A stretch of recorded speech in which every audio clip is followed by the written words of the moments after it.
tarde a todos, sejam bem-vindos à live Contratação de Soluções em Tecnologia da Informação. O evento realizado pela Escola da Advocacia Geral da União faz parte do programa Escola da AGU em Casa, sendo mais um passo na implantação do projeto Escola Virtual da AGU. Projeto idealizado pelo diretor da Escola da AGU, Dr. Danilo Santana, que está sendo implementado em parceria pelos coordenadores regionais, pelo Dr. Rodrigo de Araújo Ribeiro, da Escola da AGU na primeira região, pela doutora Cristiane Wakura, da Escola da AGU na segunda região, pela doutora Rita Nolasco, da Escola da AGU na terceira região, por mim, Eugênio Batesini, o coordenador da Escola da AGU na quarta região, e pelo Dr. Marco Aurélio Peixoto, coordenador da Escola da AGU na quinta região. Saudações a todos que nos assistem, aos colegas da AGU, aos membros da comunidade acadêmica, profissionais do direito e áreas afins.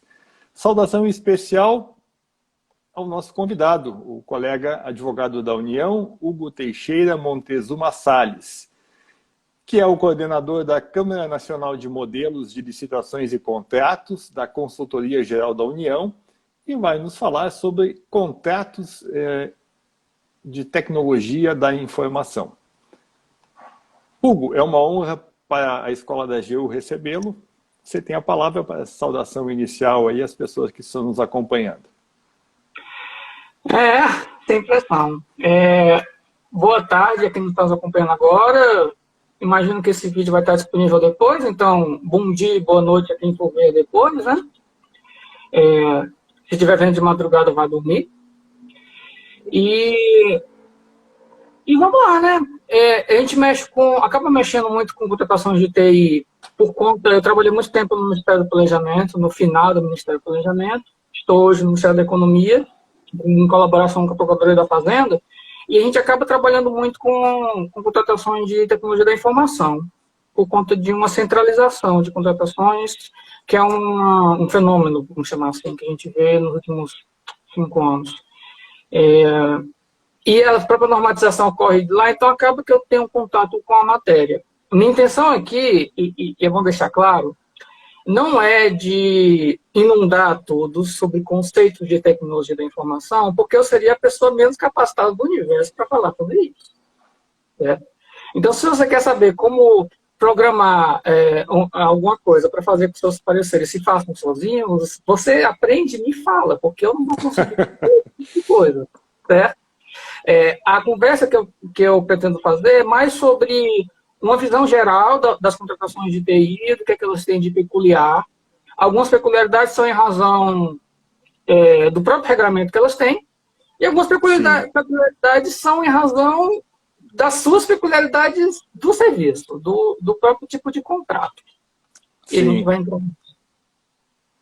Bom, perfeito, Hugo. Até esclarecendo, sim, a live ela fica disponível para visualização posterior e até muitos colegas olham num segundo momento, né? Às vezes nem tanto ao vivo. Bom, vamos lá então, Hugo. Gostaria que você esclarecesse para nós aí o que pode constituir uma contratação de tecnologia da informação. Vamos iniciar por aí.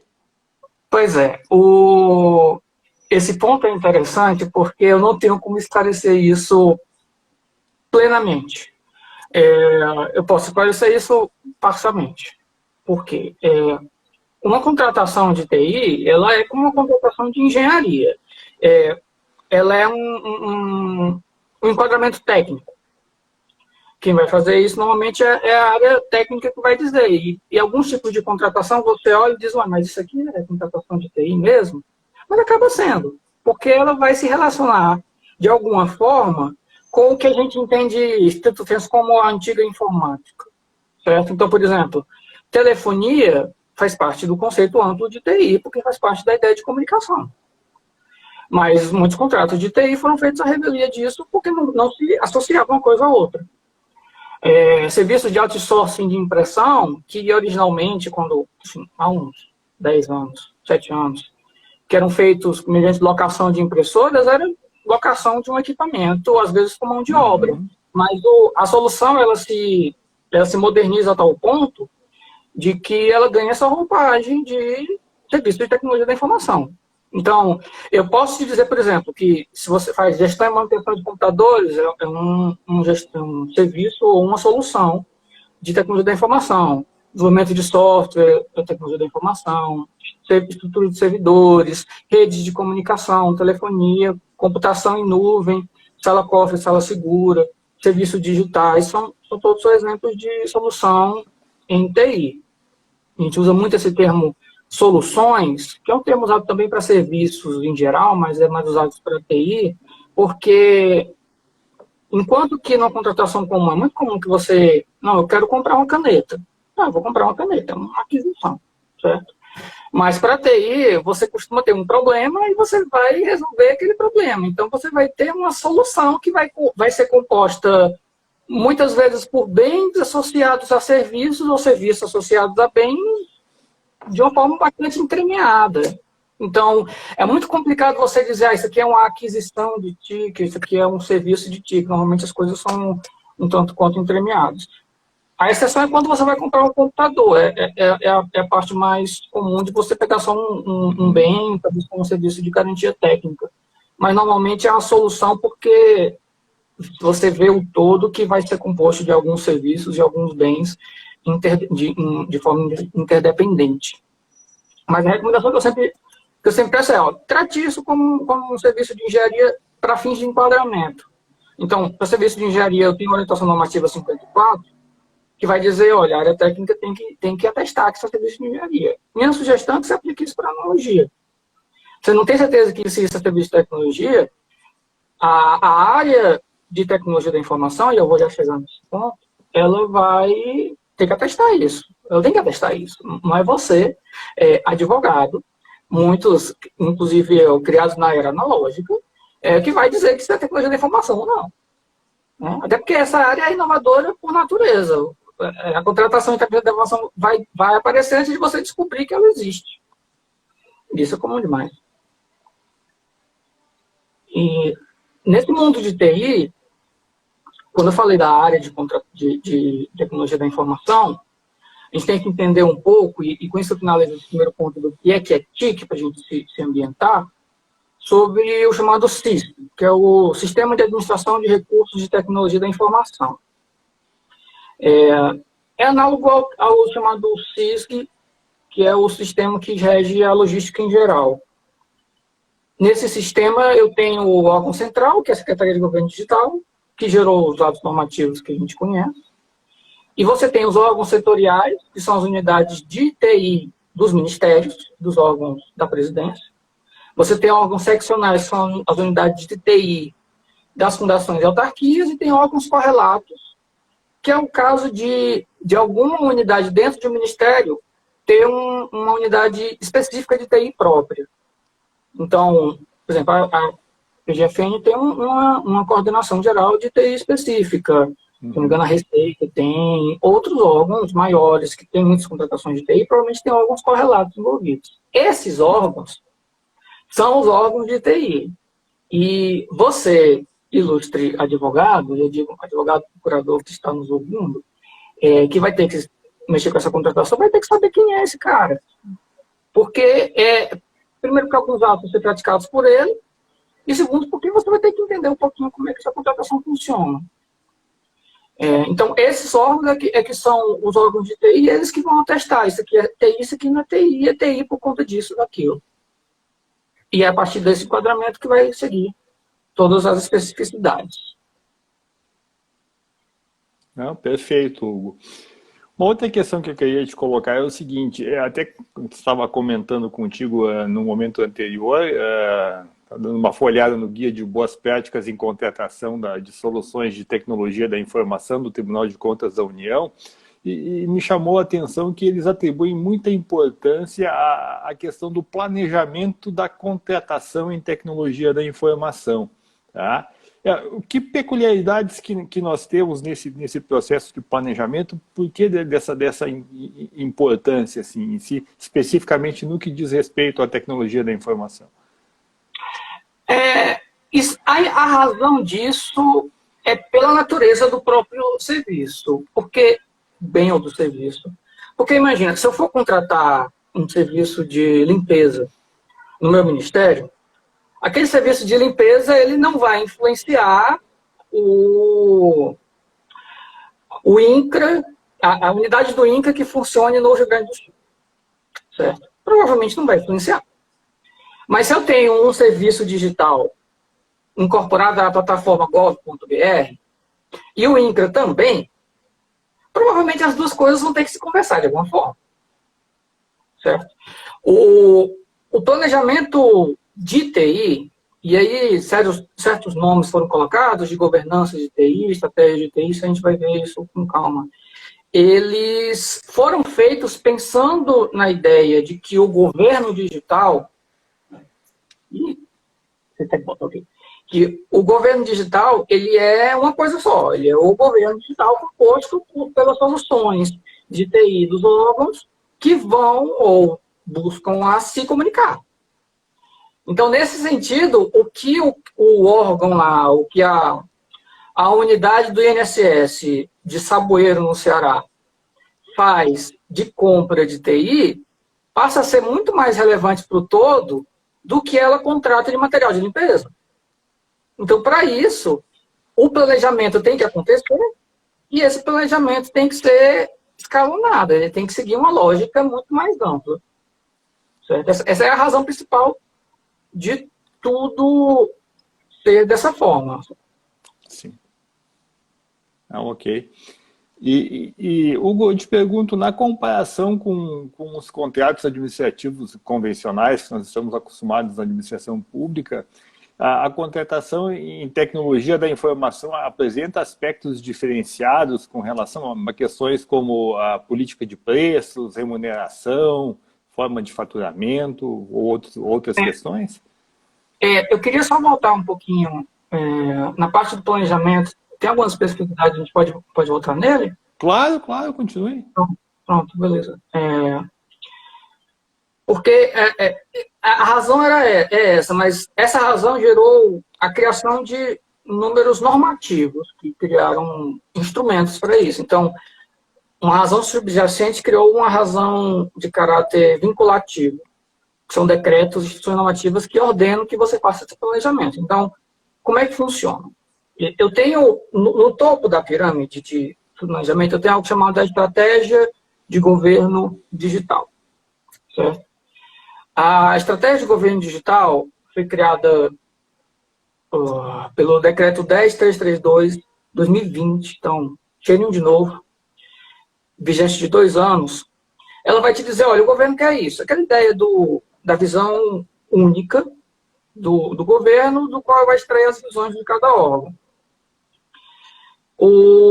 Essa estratégia de governo digital, ela se pauta, por exemplo, qualquer um pode acessar esse decreto, mas ela se pauta em questões como, por exemplo, a oferta de serviços públicos digitais, plataformas e ferramentas compartilhadas. Então, você vê muito mais a ideia de uma contratação em nuvem do que cada um ter o seu data center, ou sua sala segura, ou então o seu servidor para chamar de seu. As coisas são muito mais entremeadas, compartilhadas, justamente na ideia de se conversar.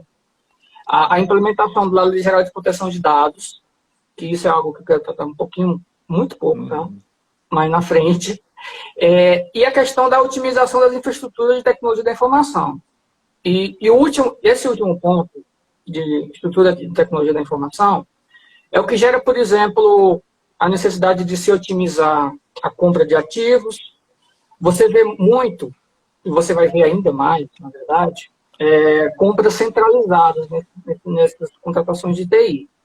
Muito mais. Assim. Principalmente para qualquer coisa que venha a ser centralizável, tende a ser centralizada. Justamente para garantir essa qualidade mínima e também para reduzir custos de transação, no sentido de que todo mundo tem que fazer a solicitaçãozinha para comprar seu computador.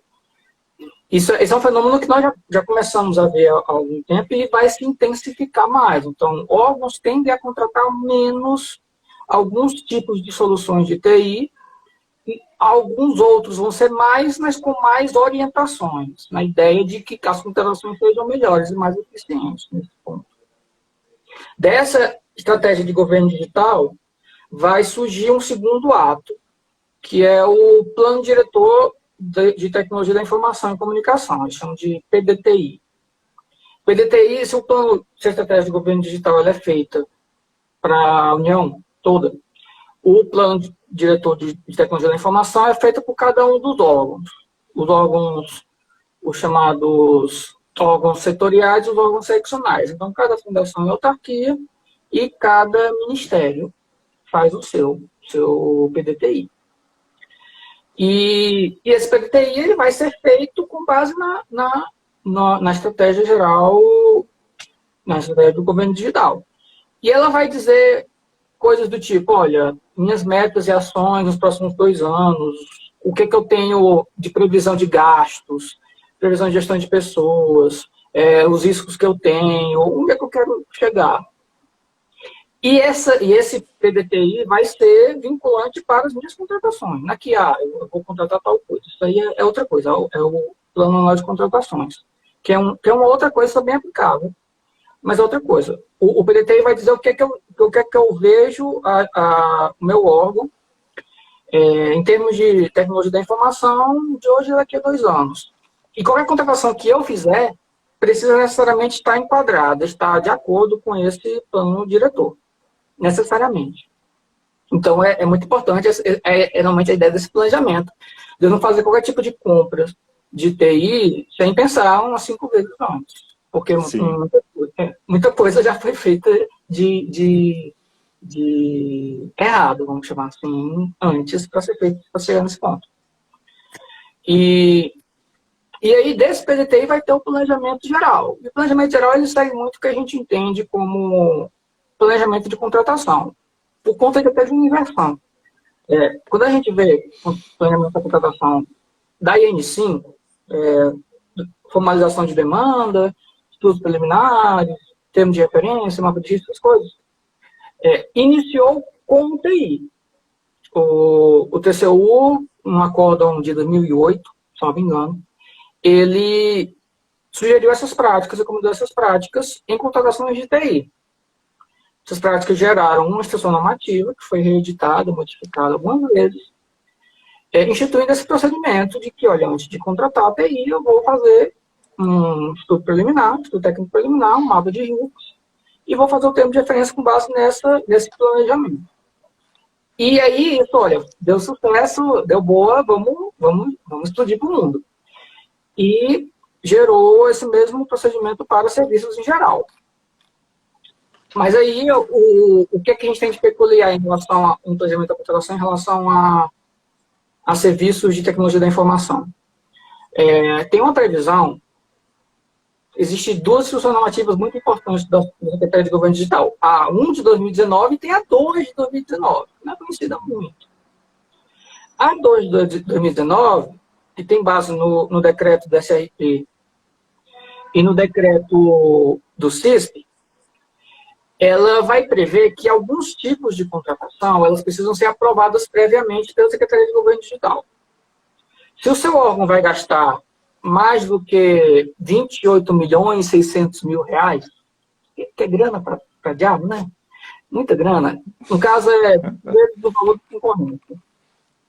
Se você faz uma contratação nesse ponto, nesse valor, ou se você vai fazer uma ata e todo mundo, incluindo aderentes e, enfim, participantes, não participantes, familiares, correlatos, papagaio, periquito, enfim, se todo mundo der 28.600.000, ela tem que ser submetida previamente à análise da Secretaria de Governo Digital.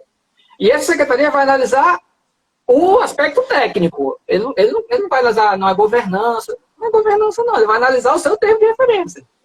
E eles vão destrinchar os detalhes dos detalhes do computador que você está comprando, do software que você está comprando, se ele se relaciona com a política governamental, se a sua especificação técnica está boa. A análise é técnica mesmo, mas é que você compra um produto que você não vai se arrepender.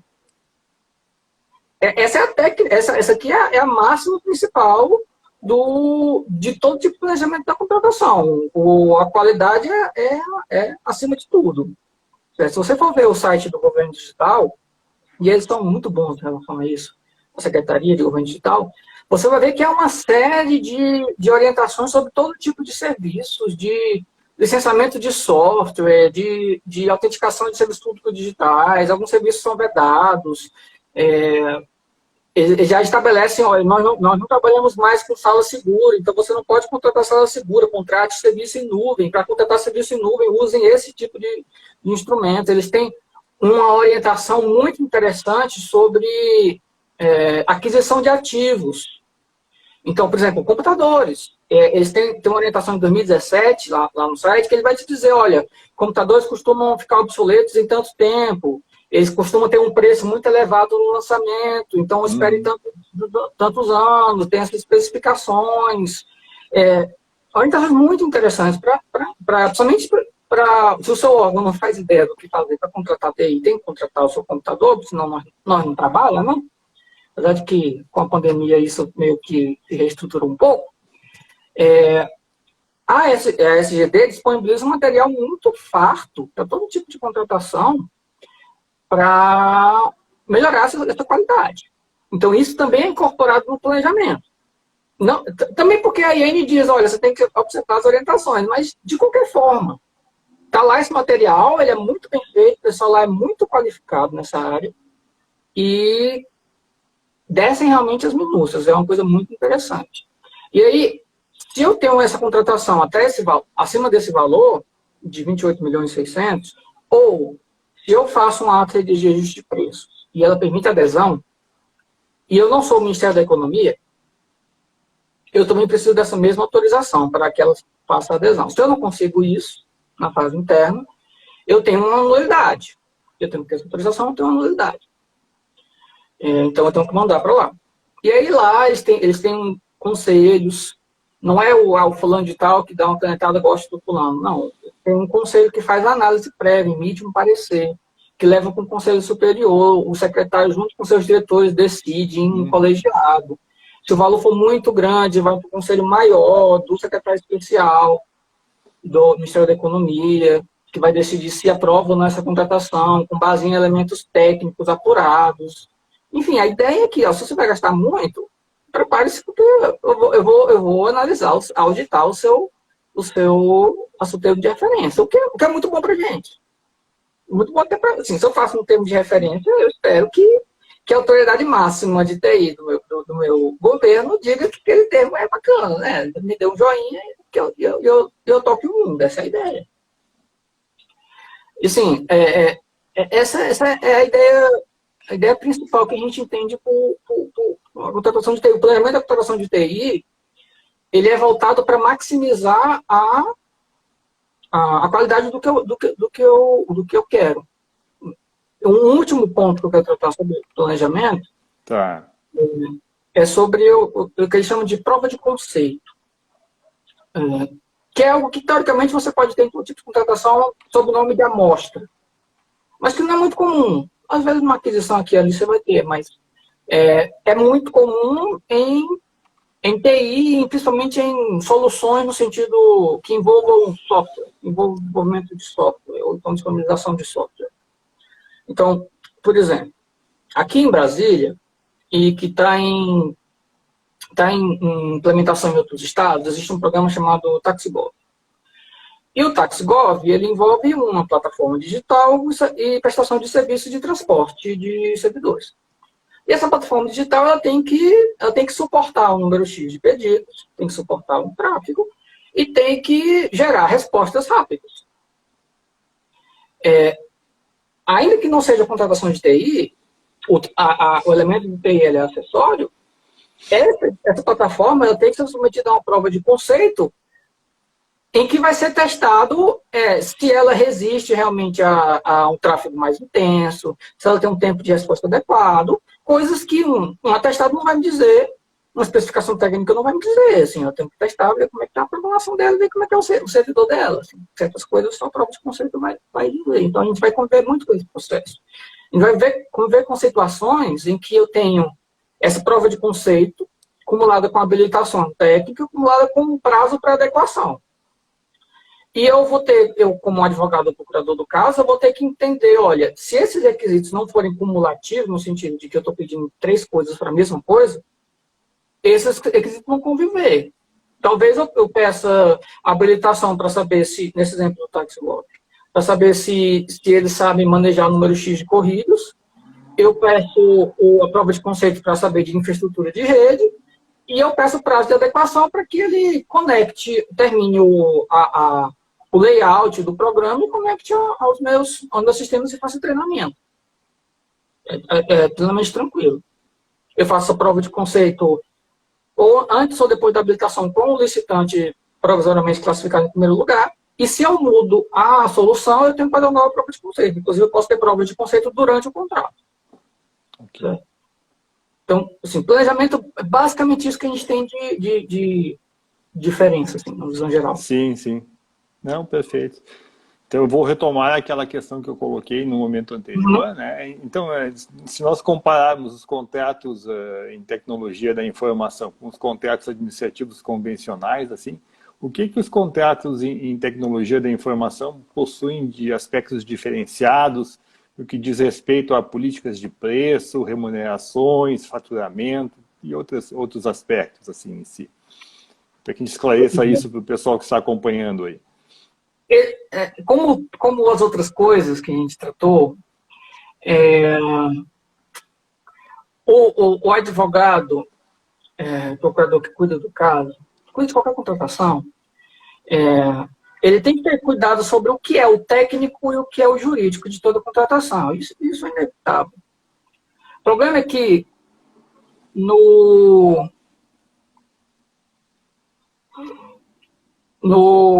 as perguntas ainda tratar ao final, correto? Sim, sim. Ou se você quiser responder, nós temos uma pergunta já com relação à questão da prova de conceito. Sinta-se à vontade, Hugo. Nós só temos aquela limitação de tempo ali, que nós temos 1 hora para conduzir, para concluir. A pergunta é boa.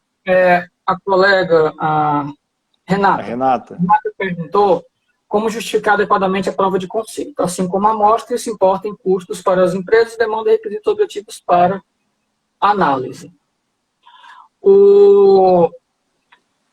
Sim, isso restringe a competição. Na verdade, se eu boto um requisito de habilitação, restringe a competição.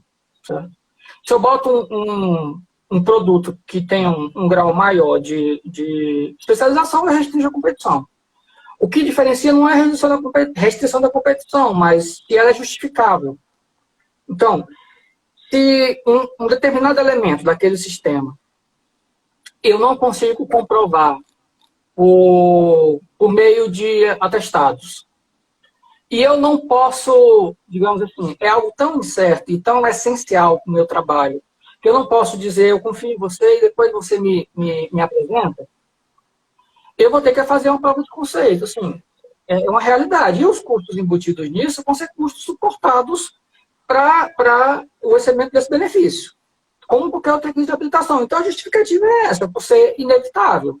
Você não pode justificar uma prova de conceito por uma questão de comodidade. Se eu tenho um requisito que pode ser comprovado por meio de um atestado, por exemplo, ou que envolve um grau de compatibilização com o sistema governamental, ou que não seja crítico, certo? Ah, não, porque o layout, eu quero ver se o layout lá do aplicativo é bonitinho para mim, aí eu tenho que aprovar antes. Isso não é crítico. Então, não tem como justificar eu colocar esses custos adicionais para algo que não é crítico. Mas se isso for crítico, por exemplo, a segurança da informação, se ele tem infraestrutura para manter o aplicativo rodando com um número grande de pedidos, isso é crítico. Se ele não conseguir isso, eu não tenho contrato. Eu não tenho prestação de serviço. E eu não consigo obter isso mediante habilitação. Se essa for a situação, a prova de conceito acaba sendo inevitável. E essa vai ser justificativa. Olha, vai restringir um pouco a competição, mas esse é justificável. Certo? Isso é por isso porque essa pergunta tinha relação, mas as outras a gente pode tratar no final. A outra questão que a Renata colocou, acho que tem a ver com o que você estava expondo ali, a questão do índice de reajustamento, tem a ver com políticas de preço, que é o que você ia colocar, né? Beleza. Vamos lá. Eu vou tratar um pouco de preços, e aí, com as perguntas que estão começando aqui, eu vou desencanando as perguntas e a gente resolve elas quando for resolver elas. Perfeito. Beleza. A parte de preços, eu vou dizer algo que meus colegas advogados contadores provavelmente vão olhar para mim com cara feia. Mas um contrato de TI, ele parte da tese de que você está olhando para a cara de uma esfinge e que ela está olhando para você com uma cara de fome e dizendo: decifra-me, eu te devoro. Certo? Por que eu digo isso? Se você pega um contrato de postos, o que você vai pagar? Você vai pagar o posto. Um posto por mês, salário básico. A compreensão da remuneração é algo que a gente consegue fazer. Se eu compro caneta,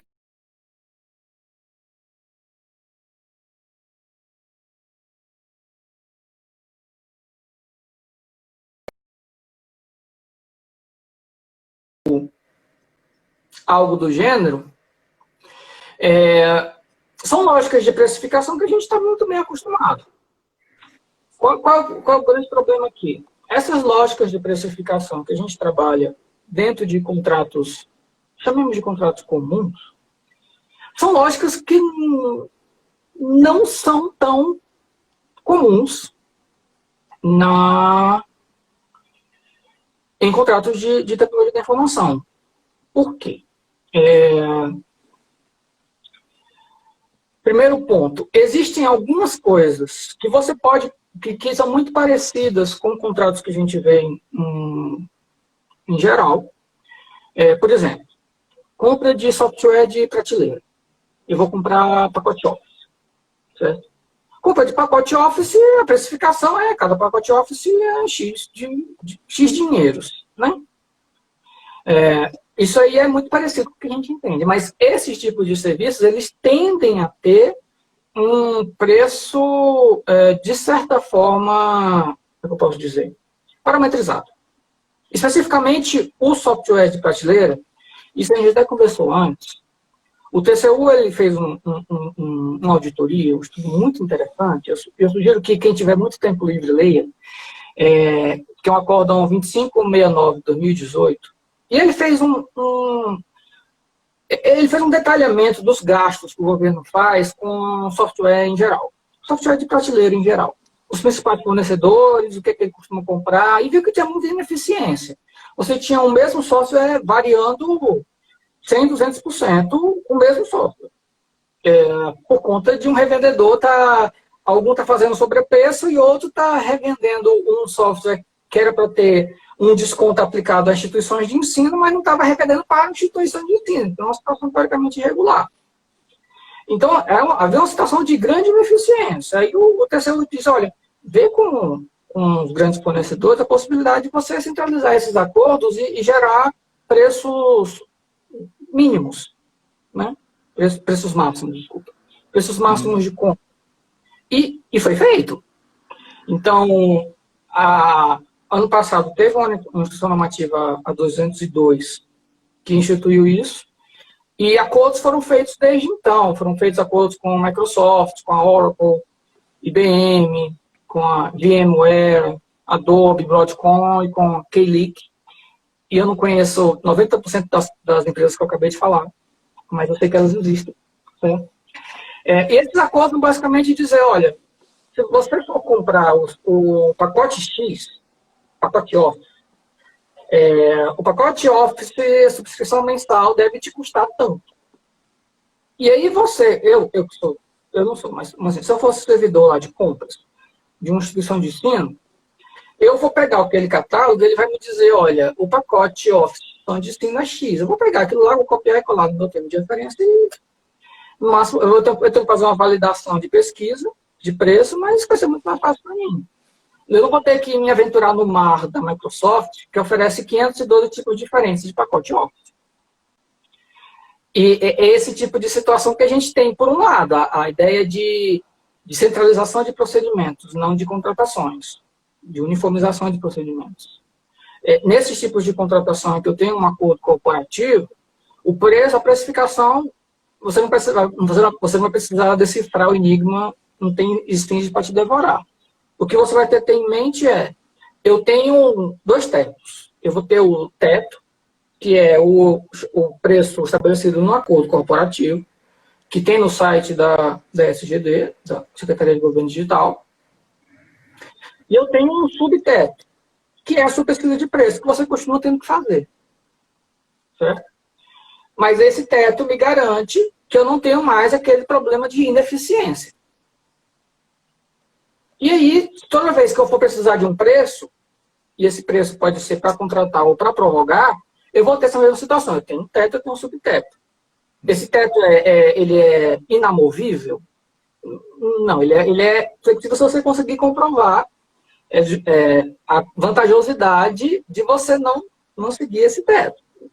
Sim, é uma contradição. Você vai dizer, olha, é vantajoso para mim comprar mais caro. Mas se você tiver um contrato há muito tempo, que você fazer um novo contrato é extremamente complexo e uma prorrogação, talvez isso justifique.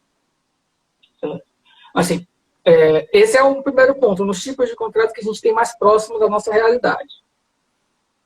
Indo para o mundo dos serviços de TI, a gente tem duas limitações que são trazidas pelo TCU. A primeira limitação, que é a limitação geral, é a súmula 269 do TCU. A remuneração ela tem que ser vinculada a resultados ou a atendimento de nível de serviço. Então, eu não posso fazer pagamento por hora trabalhada por posto de serviço, salvo se eu não tiver outra opção. Certo? Se eu estiver fazendo uma contratação, por exemplo, eu tenho, por alguma exceção que seja, eu tenho um data center e eu preciso de gente lá fazendo plantão, por qualquer razão que seja, certo? Vamos engajar no meu exemplo.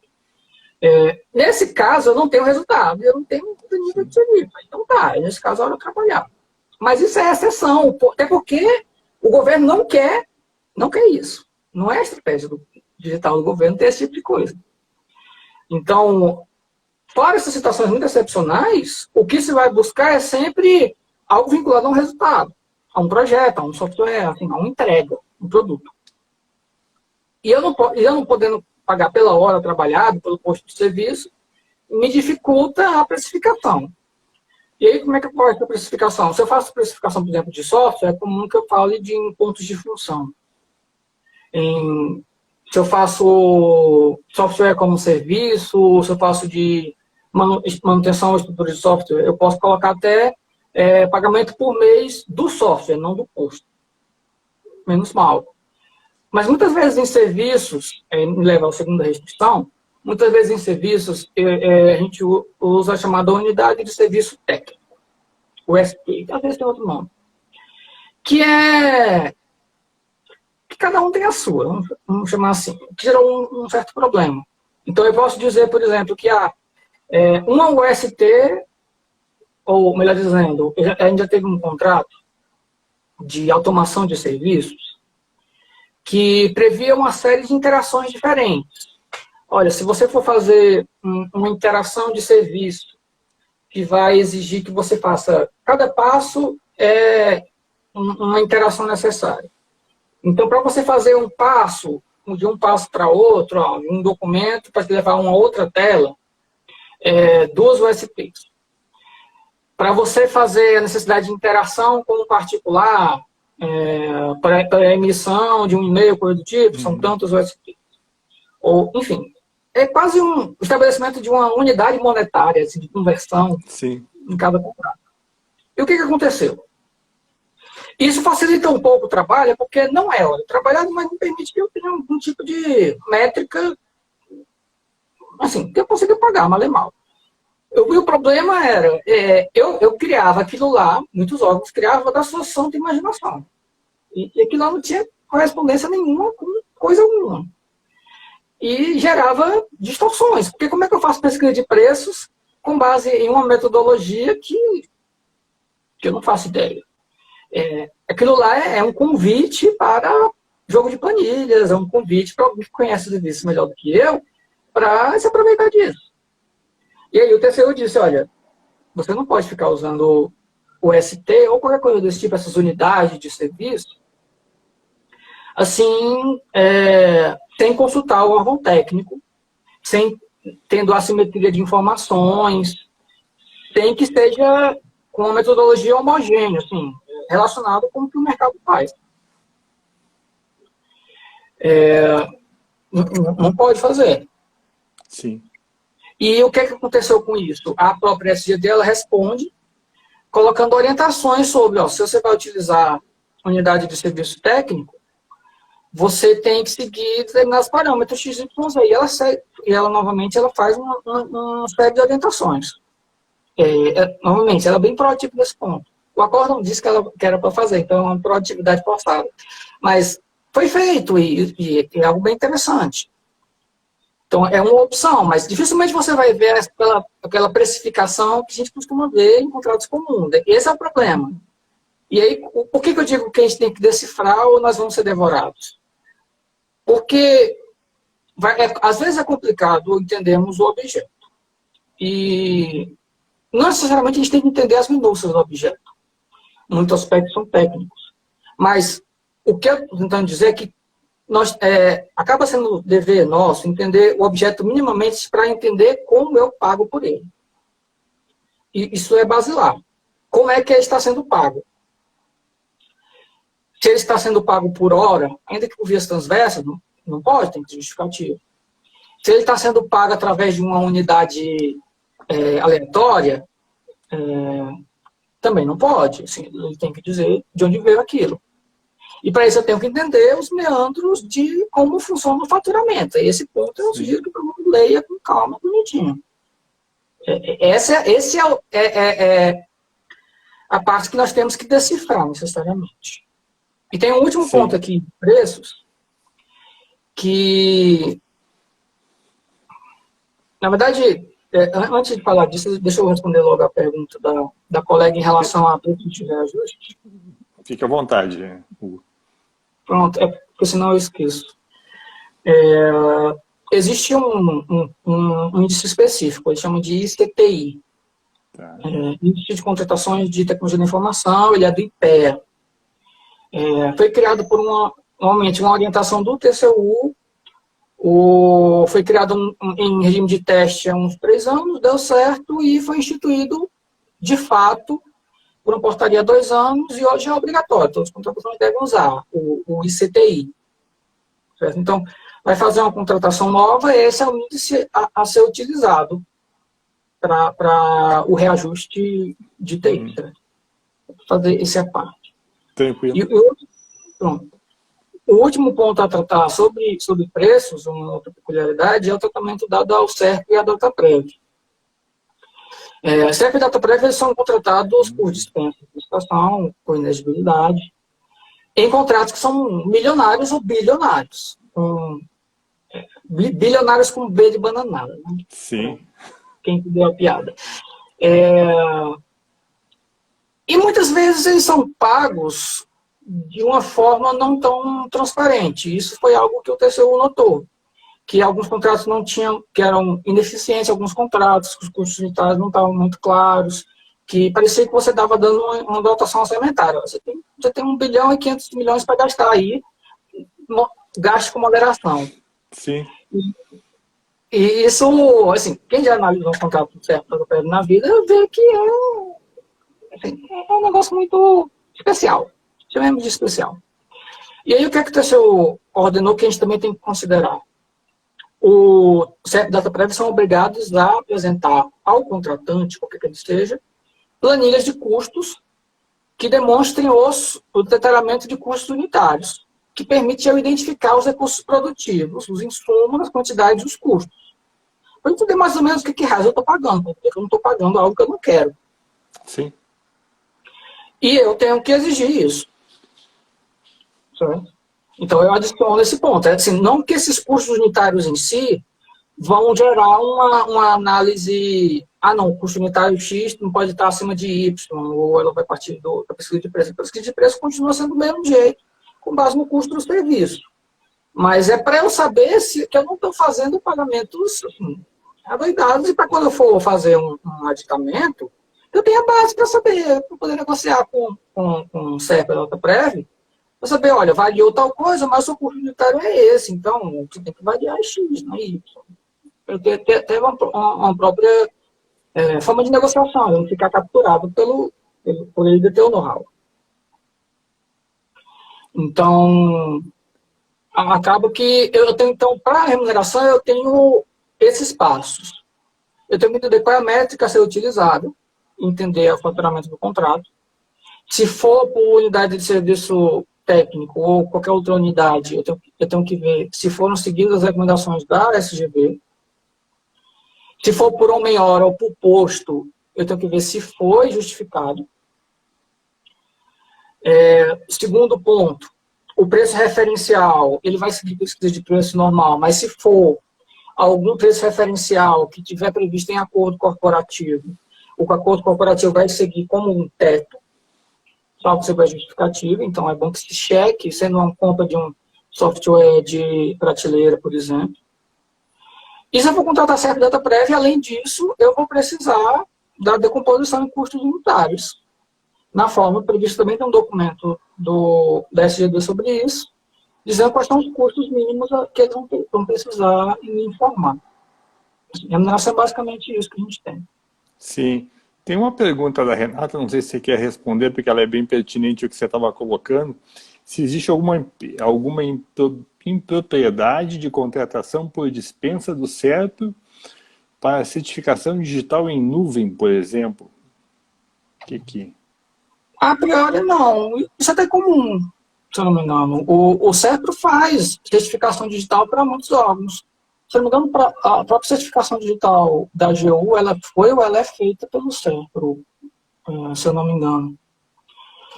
E ela coloca uma outra questão aqui com relação à remuneração ainda, se o CERP tem tabela de preços para serviços. Ainda assim, no caso de contratação direta, é prudente comparar o preço do CERP com o de outras empresas privadas. Ela faz a pergunta, né? Então, a gente tem caso de caso, certo? Vamos lá.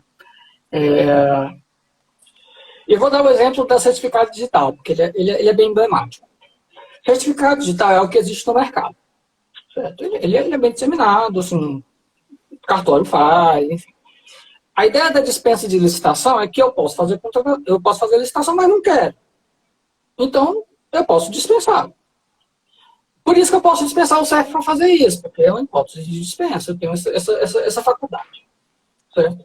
Mas, se eu posso pesquisar o preço, se eu posso licitar, é porque o particular tem preço. A hipótese que me permite contratar o CERF, se eu não me engano, é o 2416, ele vai exigir que eu tenha uma compatibilidade do preço do CERF com o preço do mercado. Não quer dizer que o preço do mercado virou teto, mas tem que ter compatível. Se um diz que é 20 mil para um determinado serviço, o CERF pode ser 20.500, 21 mil, mas não pode ser 50. Se o serviço que eu vou fazer, por exemplo, como certificação, é um serviço comum no mercado, eu preciso comparar o preço do CERF com os preços do mercado. Mas o preço do CERF é tabelado, é manualizado. Preços de empresa pública costumam ser manualizados. Correios é assim, Caixa é assim, enfim. Mas se o preço do CERF é distante do preço do mercado, não interessa se ele é manualizado, ele não pode ser contratado diretamente para esse fim. Mas qual é o problema? É muito comum, quer dizer, não é incomum, que eu contrate o CERF Data Prévia para serviços que são inovadores. Nesse ramo de tecnologia da informação, a inovação é algo do negócio. Então, eu não tenho muito com o que comparar. Sim. Eu posso tentar fazer uma comparação de partes, de elementos do custo de serviço com base naquela decomposição de custos unitários. Eu posso fazer dizer, olha, ele está gastando tanto com a mão de obra de tal tipo de serviço e eu consigo fazer uma correlação com isso no privado. E eu fazer uma comparação em parte, eu posso fazer isso. Mas o todo, para eu saber, olha, quanto é que custa para desenvolver e manter o CIGEP? Sei lá, assim, a única pessoa que pode manter e desenvolver o CIGEP, pelos dados lá presentes, é o CEP, o Data Prévia. Então, eu vou consultar um ou outro. Não tenho como consultar propriamente as empresas privadas. Então, a gente tem que ver essas situações. Agora, se é um serviço que a empresa privada pode prestar e ela tem preço para isso, aí o preço do mercado ele vai ser um balizador, necessariamente. E se o CEP está superior a isso, aí eu só lamento. Assim. Negociação, ele vai ter que reduzir esse preço. Tá. Perfeito, Hugo. Assim, ó, até para que nós consigamos nos organizar, nós temos 5 minutos ainda, tá? Tem um tópico que eu gostaria que você falasse um pouco, que é sobre a questão do tratamento de dados, tá? E da monetização dos contratos aí. Ah, e aí depois Beleza. nós já vamos ter que ir encaminhando o encerramento. Não, tá. Isso aí é só para a gente jogar no ar e ver quem pega. Porque é o que a gente vai ver no futuro. O futuro é mais ou menos agora. Porque houve a edição de um MP e ia postergar a entrada de vigor da Lei Geral de Proteção de Dados para 2021. Essa MP foi alterada no Congresso para retirar esse artigo que posterga a vigência da Lei de Proteção de Dados. Então, assim que essa MP for sancionada, a Lei Geral vai entrar em vigor com toda a força. E se a gente já tinha um tratamento um pouco complexo de dados, porque, por exemplo, se eu tenho... Eu vou voltar ao exemplo do TaxiGo, certo? Eu tenho meu dado pessoal do Hugo, meu telefone celular pessoal, meu CPF, e eu tenho um dado pessoal do advogado da União Hugo, meu CIAP, meu ramal, são dados profissionais. Meus dados profissionais podem ser dados para qualquer um em razão do serviço. Por exemplo, para a empresa de TaxiGo, ele pode me mandar um e-mail. Meus dados pessoais íntimos, não, teoricamente. Mas eu posso lá, eu quero usar o app, então eu posso lá e suprir o app com os meus dados, que é aí meu consentimento. Certo? A Lei Geral de Proteção de Dados ele vai trazer um tratamento específico, permitindo que eu faça uso compartilhado de dados para finalidades específicas de políticas públicas mediante contrato. E essa situação dispensaria até, se for o caso, consentimento. Então, como que isso aí vai se amoldar às nossas contratações de TI que envolvam, por exemplo, contratações de TI para servir a máquina pública, é algo que a gente tem que estar preparado para ver. O SERPRO, por exemplo, em alguns momentos, ele é considerado como um órgão público, que opera políticas públicas, e outros não. Como é que isso vai ser feito? Isso é um ponto que a gente tem que amadurecer, que eu quero trazer para o futuro. E a questão da monetização dos contratos, por exemplo, eu contrato o SERPRO para fazer um serviço digital. E esse serviço digital vai ser oferecido a terceiros mediante remuneração. Esse dinheiro, isso está ocorrendo muito, certo? Esse dinheiro que o SERPRO, ao oferecer esse serviço para terceiros, ganha, ele pode ser utilizado para suprir o próprio órgão que contratou o SERPRO primeiro. Então, por exemplo, eu contrato o SERPRO para fazer um portal do microempreendedor para oferecer um serviço tal mediante taxa. E o SERPRO cobra uma taxa para o particular para usar aquele portal. Esse dinheiro vai para o SERPRO e parte desse dinheiro vai para o órgão para financiar esse contrato do SERPRO. É uma realidade que a gente está vendo cada vez mais. E ela esbarra em algumas situações, tipo de orçamento bruto. Se isso for deduzido do contrato, pode gerar problemas orçamentários ou não. E é uma situação que a gente tem que começar a abrir os olhos para isso. Certo? O teto de gasto pode ser visto como bula do teto de gasto se eu diminuir o preço do contrato, não porque eu diminuí a despesa, mas porque veio uma receita e em vez de entrar a receita pela conta única, ela veio por vias transversas. É o que a gente está começando a ver. E o governo busca outras formas de monetização. Então é o que a gente tem que estar atento, principalmente em contratos de TI. E esses 2 pontos que eu queria jogar no ar para a gente tem que ficar mais ou menos alerta. Porque isso é algo que a gente está observando. Perfeito. Hugo, nós vamos ter que encaminhar o encerramento, porque o Instagram nos corta repentinamente, tá? Eu vou só registrar, então, aqui a participação de vários colegas. A colega Cristiane Yakura mandou um abraço para você, a colega Rita, o colega Gregory, a colega Renata, que participou ativamente aqui da live com perguntas, né? Muitos elogios à sua exposição e à própria atuação da CGU. Tá? Então, nós temos um retorno bastante positivo aí do nosso evento. Tá? Eu te devolvo a palavra para algumas manifestações finais e na sequência eu já vou fazer o fechamento do evento. Tá? Bem, é muito bom participar desses eventos, muito bom estar com vocês e brincar com vocês. Estamos à disposição. A comissão de modelos está à disposição e vamos seguindo. Não tem muito mais o que dizer. Acho que já falei demais. Perfeito. Hugo, agradecemos muito a tua participação, realmente excelente a tua explanação, tá? Agradecemos muito a todas as pessoas que prestigiaram a live, né? E a Escola da AGU espera contar com a participação dos colegas nos próximos eventos do programa Escola da AGU em Casa. Em especial amanhã, a partir das 9h30, nós vamos ter o workshop Processo Administrativo Sancionador, o processo administrativo disciplinar no âmbito da administração pública. Uma boa noite, um forte abraço a todos.